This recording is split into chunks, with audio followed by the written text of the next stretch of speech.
Camtoptec សួស្តីបងប្អូននិងប្រិយមិត្តទាំងអស់គ្នាស្វាគមន៍មកកាន់វីដេអូកន្លឹះល្អៗពី Camtoptec អូខេវីដេអូនេះខ្ញុំនឹងបង្ហាញអ្នកទាំងអស់គ្នាអំពីរបៀបឆែកមើលថាតើមាន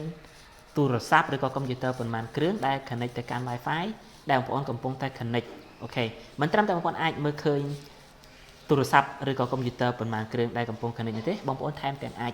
ធ្វើការបិទហ្នឹងមានន័យថាមិនអោយទូរស័ព្ទឬក៏កុំព្យូទ័រនោះដំណើរការអ៊ីនធឺណិតនៅក្នុង Wi-Fi ជាមួយយើងផងដែរអូខេ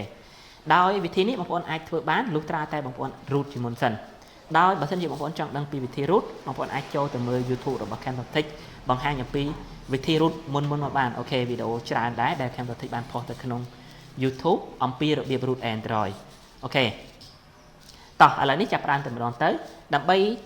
ធ្វើវិធីនេះបានបងប្អូនត្រូវចូលទៅកាន់ Play Store ចូលមកកាន់ Play Store ហើយបងប្អូន search កម្មវិធីមួយដែលមានឈ្មោះថា Netcard នេះបងប្អូនចុច install មក accept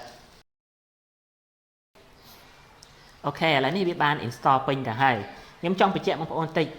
Wi-Fi ដែលខ្ញុំកំពុងតែបង្ហាញនេះគឺ Wi-Fi Camtoptec ហើយខ្ញុំនឹងអនុវត្តបិទទូរស័ព្ទ Oppo នេះដើម្បីបងប្អូនមើលអូខេថយក្រោយមកវិញ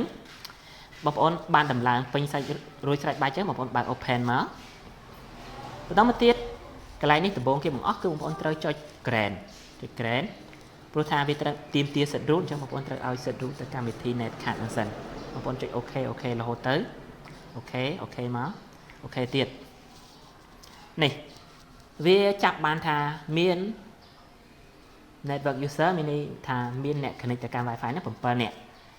ប៉ុន្តែគេអត់ចាប់បានថាទូរស័ព្ទហ្នឹងឈ្មោះអីទេអាចចាប់បានត្រឹមថាទូរស័ព្ទហ្នឹង Android មួយនេះ Android អាចចាប់បានថា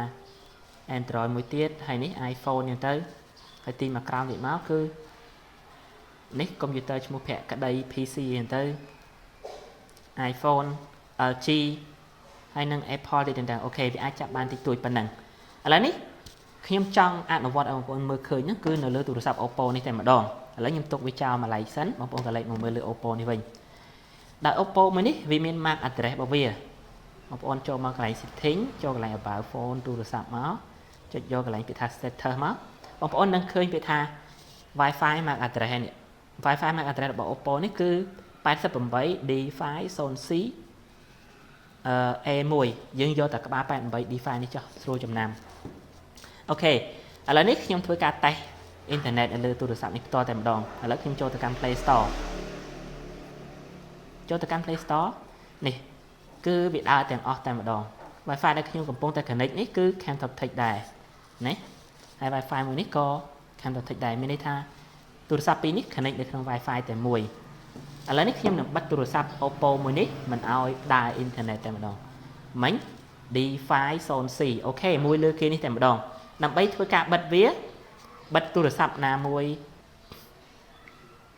នេះបងប្អូនចុចពីលើរូបសញ្ញា Wi-Fi នេះមកហើយបងប្អូនចុចទាញវាចុះក្រោមចេះបងប្អូនចង់ឲ្យវាដើរយឺតឬក៏ដើរលឿននេះបងប្អូនអាចដាក់ត្រឹមពាក់កណ្ដាលឬក៏បិទឲ្យអស់តែម្ដងអូខេខ្ញុំចង់បិទឲ្យវាដាច់តែម្ដងឥឡូវនេះខ្ញុំបិទវាទាំងអស់តែម្ដងខ្ញុំអត់ចង់ឲ្យ Oppo ហ្នឹងដើរ Wi-Fi ទេអូខេឥឡូវនេះខ្ញុំបានបិទវាដល់ចំណុចក្រហមតែម្ដងឥឡូវខ្ញុំយក Oppo នេះ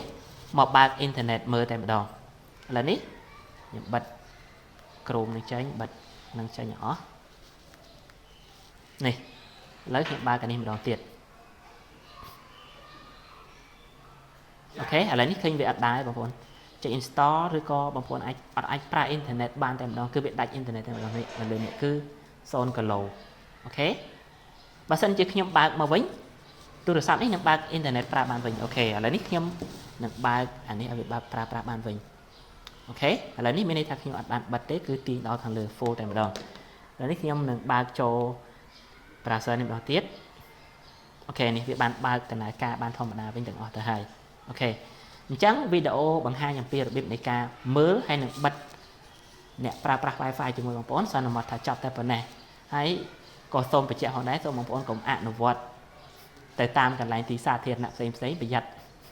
មានគ្រោះថ្នាក់ដល់ខ្លួនអូខេអរគុណបងប្អូនសម្រាប់ការទស្សនាវីដេអូមួយនេះ សូមស្វាគមន៍មកកាន់វគ្គបុកប្រូក្រាមទូរស័ព្ទចំនួនទី33ពី Camtoptec វគ្គបុកប្រូក្រាមទូរស័ព្ទចំនួនទី33នឹងចូលរៀននៅថ្ងៃទី5ខែមីនាឆ្នាំ2018ខាងមុខនេះហើយដោយចូលរៀនចាប់ពីម៉ោង 8:30 នាទីព្រឹកដល់ម៉ោង 11:30 នាទីព្រឹកចាប់ពីថ្ងៃច័ន្ទដល់ថ្ងៃសុក្ររយៈពេលសិក្សាប្រហែលជា40ថ្ងៃ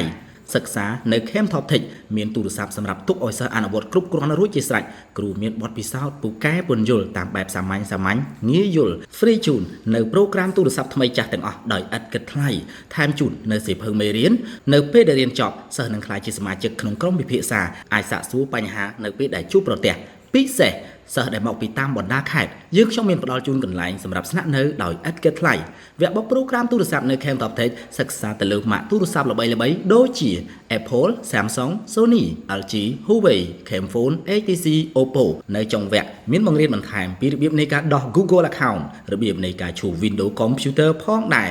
សិស្សនឹងទទួលបាននូវចំណេះដឹងដូចជារបៀបនៃការតម្លើងទម្លាក់ version, root ផ្ដាច់កូរ៉េ អាមេរិកលេង style ទូរស័ព្ទបញ្ចូលកម្មវិធីថ្មីចំណេះដឹងអំពី Apple ID បង្ហាញពីការប្រើប្រាស់ iCloud ឲ្យចេះច្បាស់ព្រមទាំងដោះស្រាយបញ្ហា software ដល់ទៅទៀតផងដែរវគ្គបុកប្រូក្រាមទូរស័ព្ទនៅ Camtoptec សិក្សានៅក្នុងតម្លៃត្រឹមតែ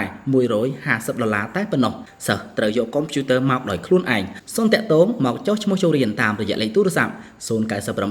21 37 36វគ្គបុកប្រូក្រាមទូរស័ព្ទនៅ Camtoptec ជាវគ្គសិក្សាដ៏ល្បីមួយ